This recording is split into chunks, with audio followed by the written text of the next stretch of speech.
There's no place like the Cube. Family, it's your favorite queer radio personality, Anna DeShawn, and this is the Queer News Summer Interview Series. Y'all already know I've been changing it up for the summer to take a little break from the research and script writing and avoid the dreaded pod fade, okay? And as you also know, we aren't leaving our top queer news stories on the cutting room floor. I'll be sharing a couple of stories you should know before we jump into the interview of the week. Now, before I get into this episode, I've got two things. First, I want to officially welcome all of our new listeners. Maybe you arrived here from hearing me on the Queer Family Podcast, or Allyship is a Verb, or maybe the Gayish Podcast. I don't know. Maybe it was social media. Maybe it was a friend. But either way, I'm so glad you are here. And now that you are here, if you're digging our intersectional take on the weekly, consider joining the Q Crew. The Q Crew is our queer news community. I started it to help grow the podcast, and I want it to be a place where I get to know you better. You'll get weekly emails from me, which include a recap of top stories and an uncut video from me on the latest happenings with not only me, but the Cube and Queer News and E3 Radio. With your monthly support, we can bring you more stories celebrating our lesbian, gay, bisexual, transgender, queer, and comrade communities. We have 23 paid subscribers today, which is 2 more than last week. Let's go. I want to say thank you to our 2 new additions, Sarah and Daryl. Thank you so much. Truly, thank you so much for your support. If you want to join these beautiful folks and be part of the Q Crew, click the link in the show notes today. Second, our tour update. Yes, Queer News is on tour with The Cube, and The Cube is my podcast production company and curated streaming platform of the best BIPOC and QTPOC podcasts. Someone described us recently as the Black Queer Spotify. I'll take it. I ain't mad at that. And I decided to go on tour to take our podcast to the people using silent headphones as the medium.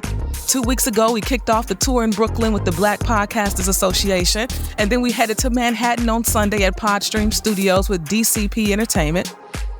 Podstream Studios is the only Black-owned podcast studio in Times Square. Y'all, it was just magical. So we are playing our podcast trailers for Queer News, Black HIV in the South, Rebound Revolution, Polyam Chats, and Second Sunday. We are also highlighting other podcasts in our network, city to city. Each activation is a bit different, and I'm loving it. I'm loving the energy, I'm loving the vibe, I'm loving the new people I'm meeting. Now, family, next we head to Denver, then Minneapolis, Atlanta, and Baltimore. I'm still looking for sponsorship support. And if you want to bring our podcast listening experience to your city, let me know. There is a link in the show notes with all of the details. Now for a quick glance at our top queer news stories for this week. We've got a big political win to celebrate coming out of Arizona. A federal judge issued an order blocking enforcement of an Arizona law that bars all transgender girls from playing on girls' sports teams. The court's ruling on the preliminary injunction bars enforcement of the ban. So for now, these 2 trans girls can go back to playing sports with their friends. We have to give a big shout out to the National Center for Lesbian Rights and the other law firms for representing these girls and their families in this lawsuit. In sports, Kevin Maxen has become the first coach in the NFL to come out. And honestly, y'all, it has to be the first coach in any male pro sport to come out, right? He currently coaches with the Jacksonville Jaguars, and in an exclusive interview with Outsports, he said, quote, "I don't want to feel like I have to think about it anymore. I don't want to feel like I have to lie about who I am, seeing or why I'm living with someone else. I know that's right. Living in the closet is so exhausting, especially when you have someone at home that you love." From what I read, his family, friends, and fellow coaches have rallied around him with support, and I know that had to give him the extra courage he needed to come out. And you know what else? I'm sure this will inspire others to do the same. Welcome, Kevin. Welcome. In entertainment news, there is a new film that just premiered at Outfest called Truth Be Told that is making a huge splash. Truth Be Told tells the stories of Black queer folks' experiences in the Black Christian church, okay? This film is directed by Emmy Award-winning filmmaker Nneka Onura. It will feature interviews with the likes of Cedric the Entertainer, Tashina Arnold, Warren and Erica Campbell, David and Tamala Mann, and Kev on stage. Yo, those are some heavy hitters talking about something that is so important. So important. I can't wait to see it. It's called Truth Be Told. Family, now let's get into this interview for the week. This week, I welcome back Samiya Bashir, an award-winning poet, author, and today, the executive director of Lambda Literary. Lambda Literary is the hub for queer writers and literary work. And the work that they do today is so crucial, given the unprecedented attacks on queer literature.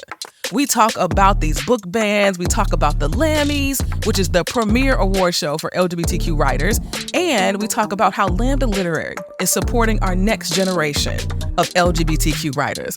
I really think you're going to enjoy this conversation, so stay close, all right? Because after we get back from this quick break, we'll be joined by Samiya Bashir.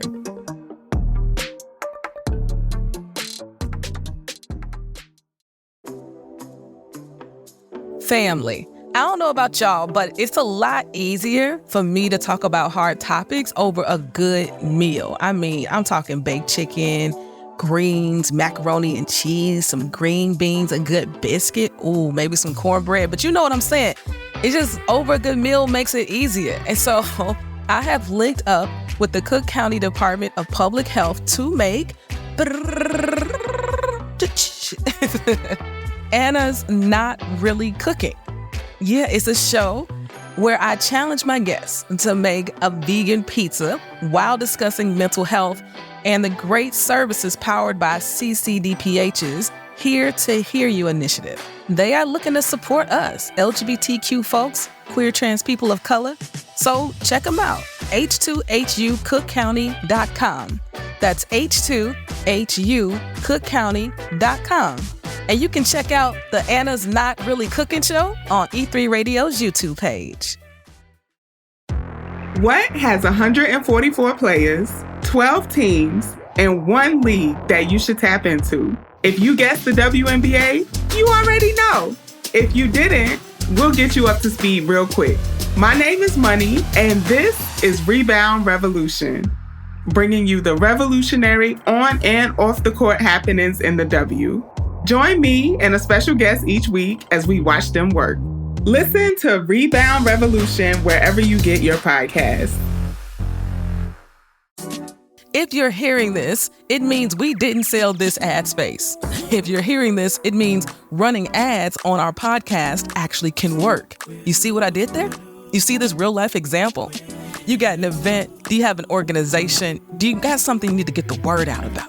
We got rates starting as low as $100. Check the link in our show notes for more information.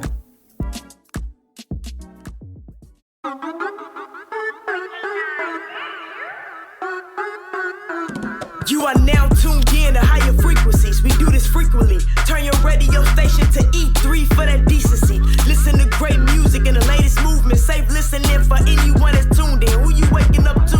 Anna DeShawn, Q crew and friends. It's that real talk. Online radio with the spins. You caught up in traffic, frustrated. Just check in with E3 to shift your vibrations and get elevated. That's queer radio done right. Choose to be yourself. That's the only way to live life, and that's how it's done here. Just know y'all tuned in to the greatest. Ain't no competition. We ain't worried about the other stations. Check. Family, welcome back to the show. You know, this is your favorite queer radio personality, Anna DeShawn here, and we are in our summer interview series. And I am excited to welcome back Samiya Bashir. What's going on, Samiya? What's up, Anna DeShawn? It's good to be back. Thank you for having me. Happy summertime. Yo, happy summertime. Summertime shy ain't nothing to play with, you know? We get about a month and a half. That's about it. Take it. We'll take it. You in New York, so you understand fully, in a special way, what winter is like. So yeah, enjoying the summertime, no doubt. And I'm excited to have you back. You know, family, you may have seen Samiya and I talking on IG around the Lammys and the book bans, and we didn't get a chance to really dig in because the more I learned about Samiya, the more questions I had about her journey and her work with Lambda Literary. So, Samiya, before we get into things, I got some fun questions for you. Okay. Right? Because Queer News is on E3 Radio, which is our queer radio station. We playing queer music all day long, right? So I got mad questions about music. All right, here we go. Wait for you. All right, what's your favorite go-to karaoke song? Oh, Lord, my favorite go-to karaoke song.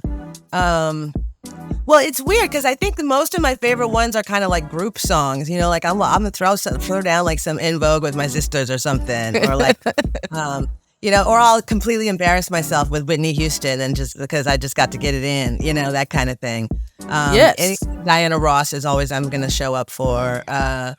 You know, I like a good killer ballad.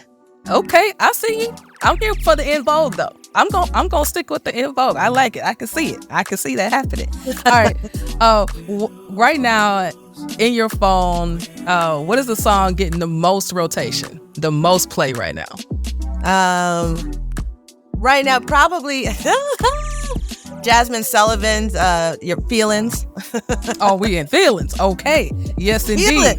Come on. Come on, babe. As long as you ain't got to go too far back on Jasmine, because she'll have us busting out cars, windows, and all types of things. You're not going all that way back, but you know, nope. You can while I'm up cleaning, she said. That's right. That's right. We are feelings. I love that. And I love actually where her career has gone. I'm so glad of all the success she deserves. And then tell us, if you were out here and a musical artist, what would be the one dream collab you would have? For me? Yeah, for you. Oh, shit. Well, I mean, you know, the easy answer now, because I just saw her like last night in concert, is Erykah Badu. You know, I'm just like, you know, she's on some whole other shit, and I'm always about it. And, you know, I'm not always about everything she be talking about. She be coming out crazy sometimes, but don't we all? And, you know, she does that work, and, you know, that performance was on point, and I love to see it. I love it. I'm here for a Samiya Erykah Badu situation. That's what's up. And family, if you don't know Samiya, so here's the deal, right? She is an award-winning author, a poet, and currently the executive director at Lambda Literary. And I want to get into Lambda Literary work, but I also want to get to know you more, because as I was reading your bio, I saw things that popped out at me. Fire and Ink, Redbone Press. I'm like, these are legendary institutions for Black, queer, LGBTQ folks, you know, in the literary space. And you have been at the center and sort of at the heart of that. So I would love to hear how Fire and Ink came to be. Oh, that is such a great story. I mean, so I have to, you mentioned Redbone Press, and so I have to give all props to Lisa Seymour at Redbone Press. My publisher published my first 2 books of poetry, and to have my first books published with a Black lesbian publisher was everything. Who's made such beautiful books, bringing back Asado Saint's work, bringing out Sharon Bridgefort's work, etc. Like I could just go on and on and on. But you know, with Lisa Moore, with Reggie Harris, with Stephen Fullwood, with Marvin K. White, who runs Glide in San Francisco now, like there was a whole group of us who came together to kind of build this. The first Fire and Ink was 2002 in Chicago, and it was a really revolutionary experience. You know, it was the first time that there was a Black LGBTQ plus literary festival that you know, event, and there were hundreds of people came out, and to see, you know, your literary kind of superstars getting together with, you know, young up-and-coming writers, and mentorships forming, and people working through their work and having conversations, such important conversations, seeing each other and meeting each other for the first time, and placing themselves, feeling themselves in the context of our literary history, I think, was everything and is everything. And firing happened 3 more times after that, in Austin and Detroit. And our commitment was always to keep it in the middle of the country so everybody can get there. And rather than have it, kind of on the coast, which are so much more expensive and less accessible to people that aren't there. And so that was really important. And it was really an experience of my life every time. As artists, it's just so important for us to have community, people who are doing the work that we're doing, who share the same values as we share, and to be able to be in the same place with each other and support each other is so important, because otherwise we don't see each other and we don't see our work, right? Right. And we don't also get to talk about it, and put it again in context, in conversation with each other. We're not out here doing this work alone, actually, and we're not doing it without having the benefit of each other and all the work that's come before us. And so I feel like those conversations always need to be part of what we're doing. I talk with, through Lambda, it really allows me to speak with folks across the kind of queer movements and be clear that, like, we actually can't fight for our rights without, without engaging the arts. That's just not a thing that's possible or that happens. We need to be part of this conversation always, and cross those imaginary boundaries in order to kind of get all of us free.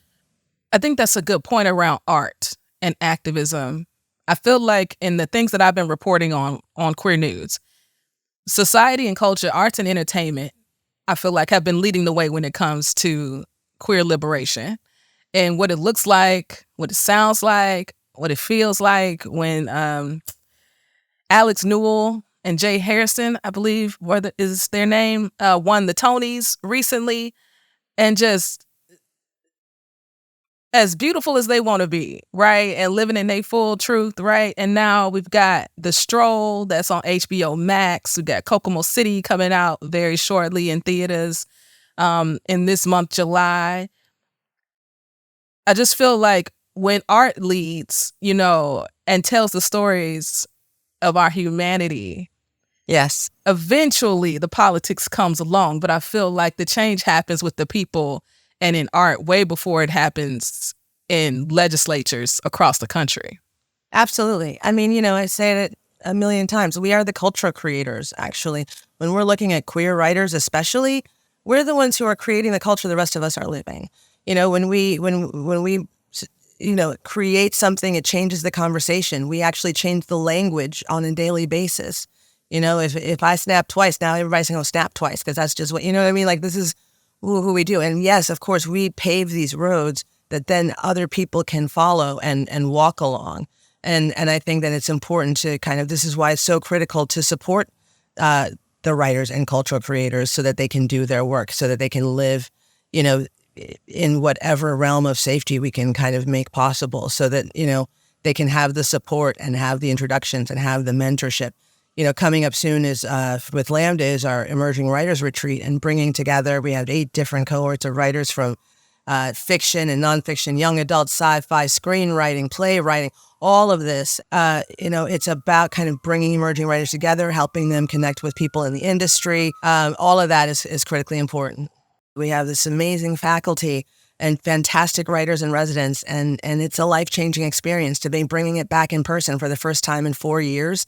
Is kind of everything. We've moved it to Philly. We've got it on a campus where we can all kind of be safe in our kind of bubble, but also turn up and do our work. And I'm really looking forward to it. And you said agents are going to be there as well? Oh, absolutely. Yes. We've got agents, we've got publishers, we've got, writers who are more advanced in their careers, working with people who are just coming up, and the people in the middle who have been through this process, who are going to be writers in residence. It's a really wonderful program, and it's a solid week where it's from July 30th to August 5th. We'll be in Philly, and we have readings that'll be open to the public too. So take a look out for us. I wish I was going to be in Philly.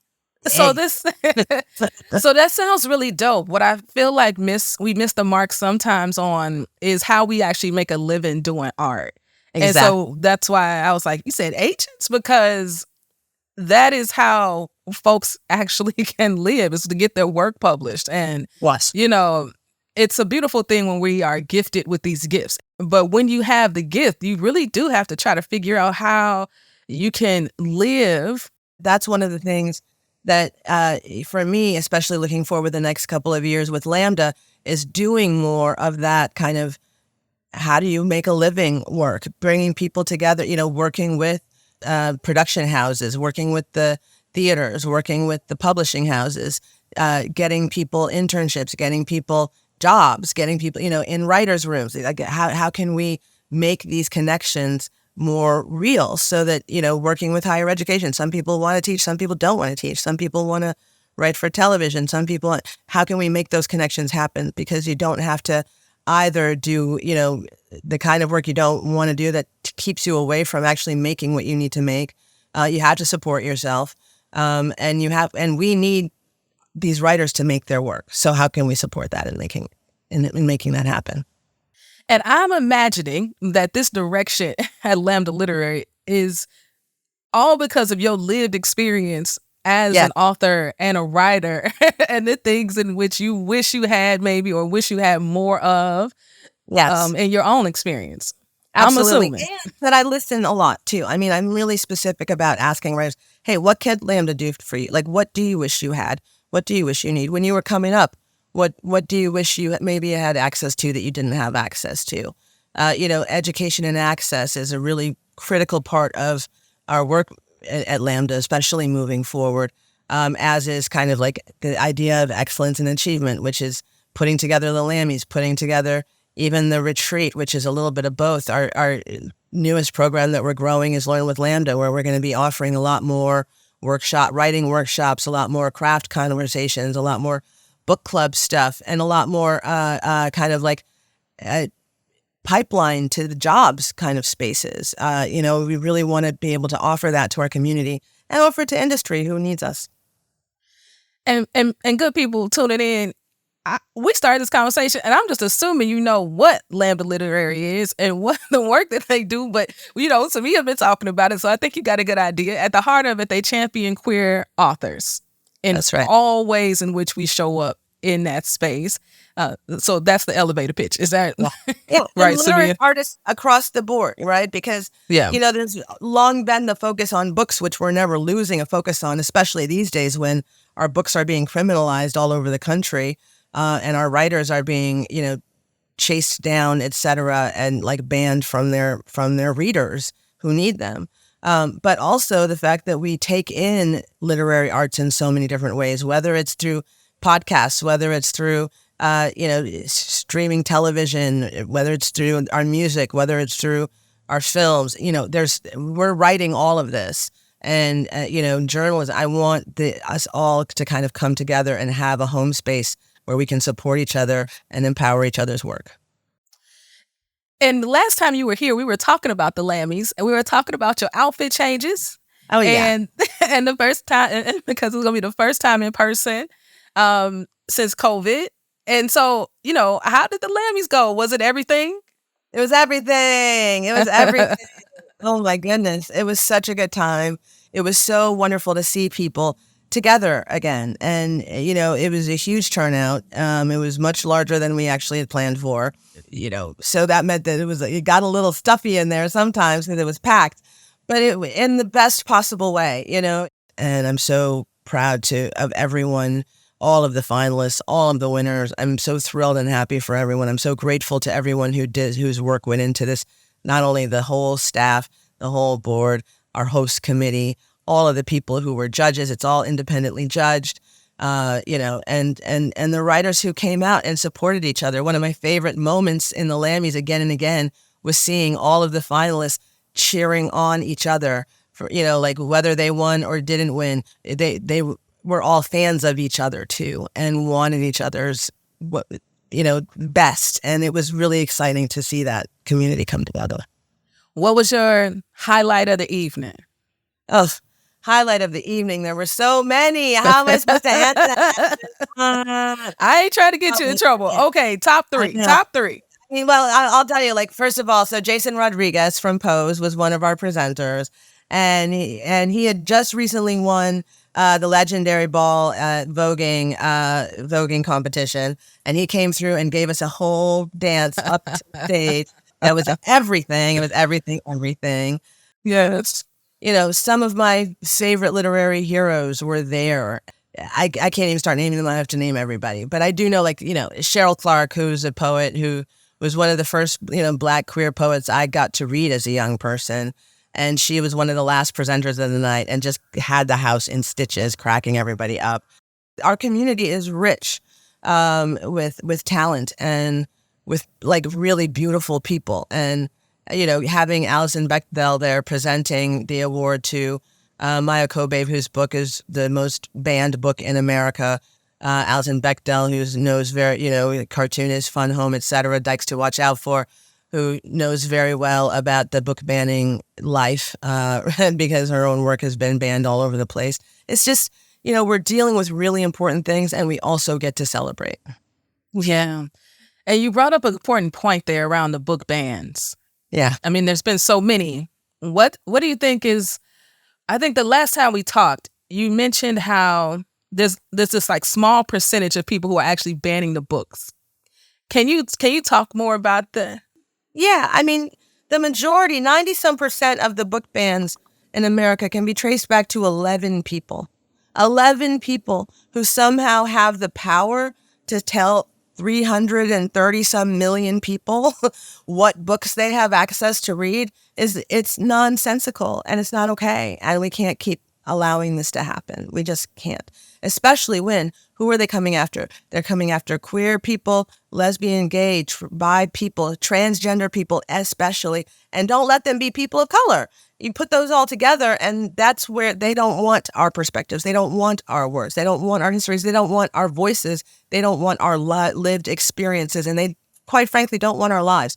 We're not going to be standing for that. We're working with so many of our partners to fight back against this. The ongoing book bans, the ongoing, kind of bans about just transgender existence in general, much less being able to tell your own story about it. It's something that's picking up at an astonishing rate. There are, every year you're seeing the number of books being challenged and banned double and then triple upon the year before it and more. It's not just not going away. It's getting worse every year, and we have to fight back. First of all, we have to get loud. We have to be talking about it, just like right now, what we're doing, because I think that people don't really understand, unless they're in one of those districts, the real depth of it. And I think it's also interesting how difficult it can be to grasp when it's happening right even in your neighborhood. Because if you don't have kids in school, or if you aren't really, part of the kind of, if you just go to the library, but you're not hanging out with the librarians and talking about what they're going through, if you're not dealing with city council, you don't necessarily know what's happening. And we need to be talking about that, because when people hear about it, they're outraged. 70% of parents, this is just parents with kids in schools, are absolutely against book banning. Now, that doesn't mean 30% are pro, but it means 70% are absolutely not. And 70% of parents with kids in school is a whole lot more than 11 people who get to tell them all what their kids get to read and what their kids get to learn and who they get to hear and connect with. But I think that's such a great point, right? So grateful I live in Illinois, in Chicago, the first state to banning books. So our governor, right, just passed legislation. It'll go in effect in January 2024. If anybody in this state wants to ban a book, then they don't get state funding, right? Right. Nice. And I think that legislation could just be copied and pasted across the country in states where folks really do believe in democracy. Like, it's one thing if you don't want to read a queer book, don't read a queer book. This is like the land of the free, right? Right. So one of my cousins actually recently was elected to the school board in Illinois. It's just like, we actually have to be a part of this conversation. She was an educator for many, many years. Those of us who do understand what's happening, who have some sort of a sense of this, and we're bringing this information to our communities, need to be a part of it and share that. Like, not just talk about it, but, you might need to show up, especially if you live in a smaller kind of a district space. You might have to show up at a meeting.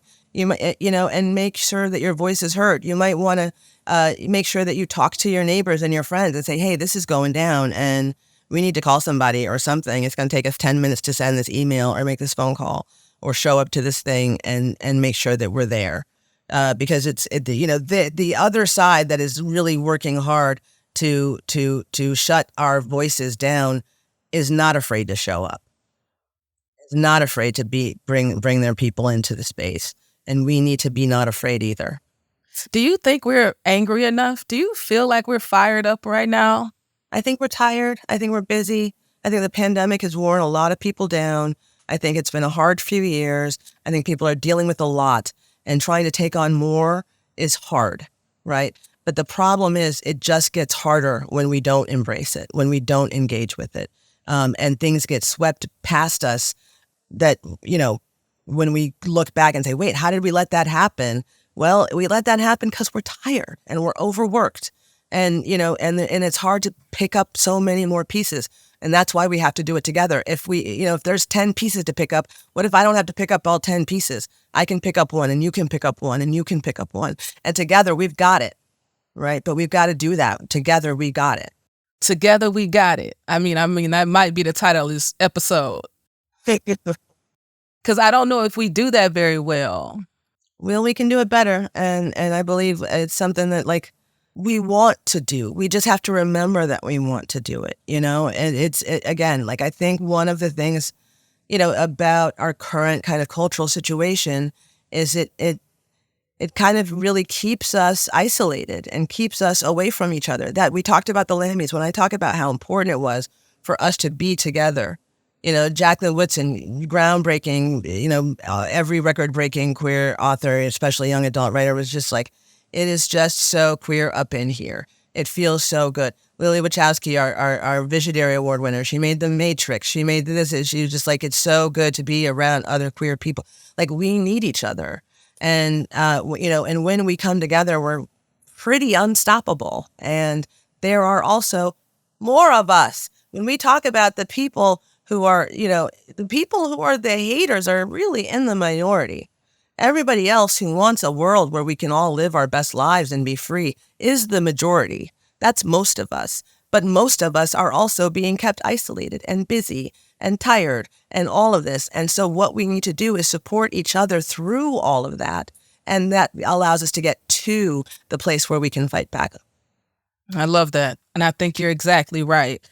I think how we fight today is so much different than how we were taught how people fought back in the day. So I think when we think about what people were doing in the 50s and the 60s and the 70s is one thing, but what we have to do today is a little bit different. And it happens in these social media spaces where for some, I think for others, it happens in boardrooms and in board meetings. I think for other people, it happens in the street and people who give of their bodies. I think what folks don't often understand too is that everybody's role is important in this. Wherever you show up, even if it's you raising your kids, it's such an important job. You with your children, raising good humans. We just need more good humans in the world. All of this work is part of the work. And there are a lot of ways that we do things differently today, but there are also a lot of ways we've always done things that still work well, right?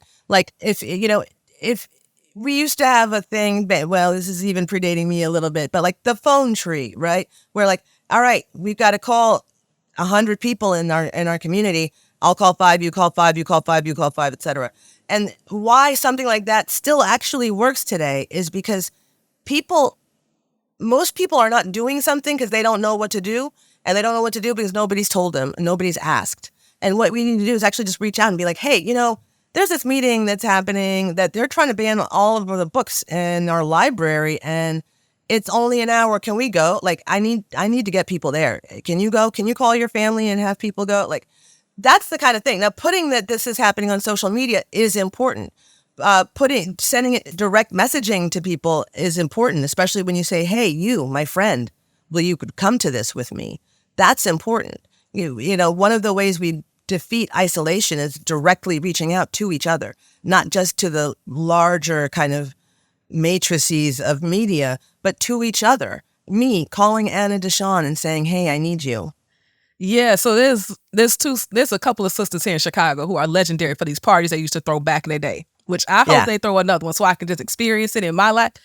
But when I talk to them about like how they threw these parties and how they got women to come to lesbian parties when they were getting raided and it was not safe to be who they were out in the world at all, even in Chicago, they would say, we called people, Anna. We showed up at people's houses. We knocked on people's doors. I was like, you did all that for a party? They said, that's why we tired. That's why we don't want to throw no parties. Right. She was like, I don't know what y'all doing on this social media.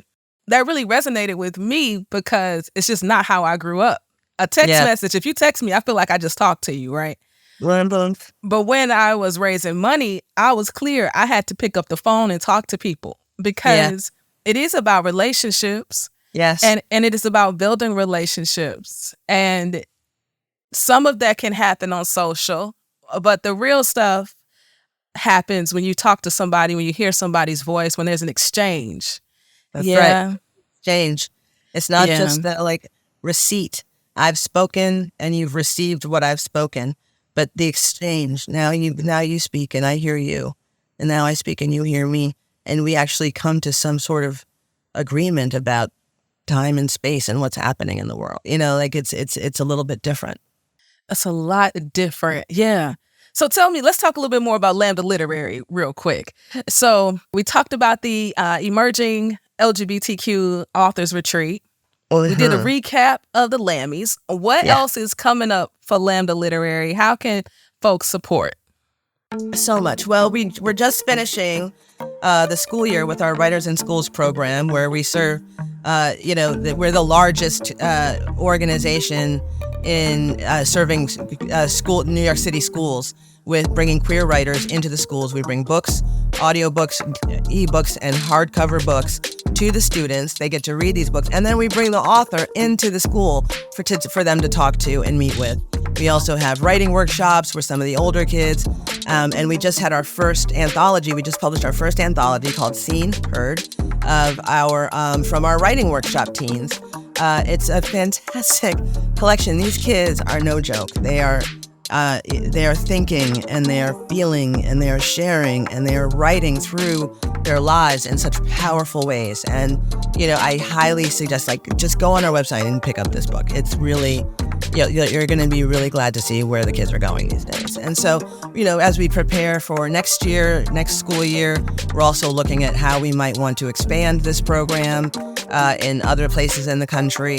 It's so successful here in New York, and I think if I were in second grade and got to read these queer books and have these queer authors come to my school and talk about it and it be normalized and we all get to engage with these stories, whether it's again second grade children's books, 10th grade young adult books, whatever it is, it's a game changer for everyone. Everyone gets to be a part of the conversation. You don't, whether you're queer or you're not queer. Queer people are a part of your world, and our stories matter and are part of our world. And so that's just critical. I mentioned expanding Learn with Lambda so that we can bring a lot more kind of things to our community of writers and readers to exchange. I'm working with the American Library Association now. We're about to launch a whole 9-month book club, Dangerous Reads, looking specifically at queer and trans writers of color and their works. And, we'll have a new book every month, and we're going to go and travel and sit and talk to that author and talk about what does it mean to have dangerous literature in our community and how do we engage them. Okay, I'm going to try to recap because that was a lot, and that was a lot of really dope stuff. I think the one in schools is so important. I think the normalizing part of it that you mentioned, we're everywhere. So why not also in your books, in school, in an opportunity where you can be around others who are having hopefully healthy conversations around the content and keeping it and talking about it, right? It's the pretending we're not there. So the kids are not dumb. They know, they see that, they see their teachers or their people in church or their people at the library or the donut shop or whatever, but to act like they're not there, these queer people don't exist, is a disservice even to these kids and their idea of trying to understand the world around them. It's no, let's talk about them. Let's talk about their lives. yes, she does have a wife. What is that? And they live in a house that's like your house, and they, you know what I mean? Like this is a part of the world, and we get to talk about it rather than kind of hide the world away from kids when what they need most is to learn how to live in it. Absolutely. And then what's this dangerous book tour? Yes. We're putting that together starting in September. We'll be announcing dates and everything in the next month or so. I'm really excited about it. I think that's dope. First out lesbian president of the American Library Association, Emily Javinsky, and ALA, which is based in Chicago, where you are. And their Queer Caucus has just had its 50th anniversary. And we are going to be launching this program with them that I'm really excited about, specifically, again, highlighting queer and trans books by writers of color. Love that. I'm sure y'all coming to Chicago. I cannot wait. No, we are.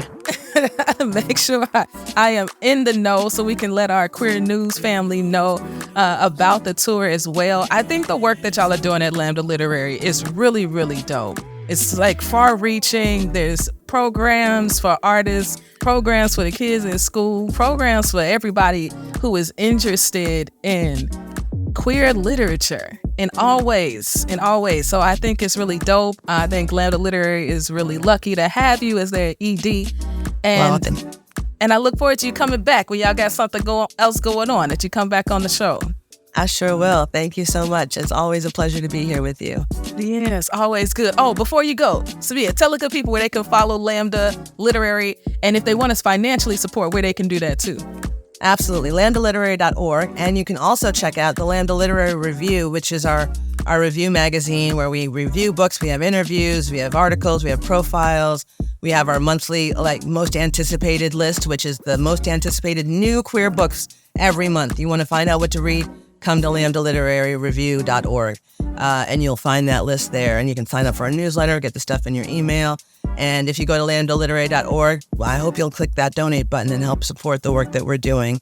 The majority of the money and the funding that comes to Lambda Literary goes back into the pockets of our community. Period. And so that's why you should do it. So, that's right. Thanks again, Samiya. Absolutely. Thank you. I hope y'all enjoyed that interview with Samiya. Thank you again, sis, for joining us on the show. You can follow Lambda Literary across social media at Lambda Literary. Just that simple. And links are in our show notes as well. Now, it's that time. It's that time, family, to close the show with a word, because Anna's always got a word. And I want to close us out with a song that I learned while attending the most affirming and inclusive church of all time. While reporting about Truth Be Told, it just hit me that I wanted to share this experience with y'all. The church is called Broadway United Methodist, and they have a long history of being a place of refuge for the LGBTQ community. Well, there is a song by Mark Miller called Draw the Circle Wide that really hits at the heart of the work. That we must draw the circle wider and include those on the margins. And let me just give you a few lines to this song. Draw the circle wide, draw it wider still. Let this be our song. No one stands alone. Standing side by side, draw the circle wide. Today on social media, in politics, there's so many people and places and organizations that are trying to divide us, trying to pin one group against another group. Family, I want y'all to know there's no hierarchy in this. Hate is hate. Love is love. I promise, when we make the decision to draw the circle wider, to include everybody who is well-meaning for our collective good, these here United States might actually be united. You feel me? All right, family. Till next week. Peace.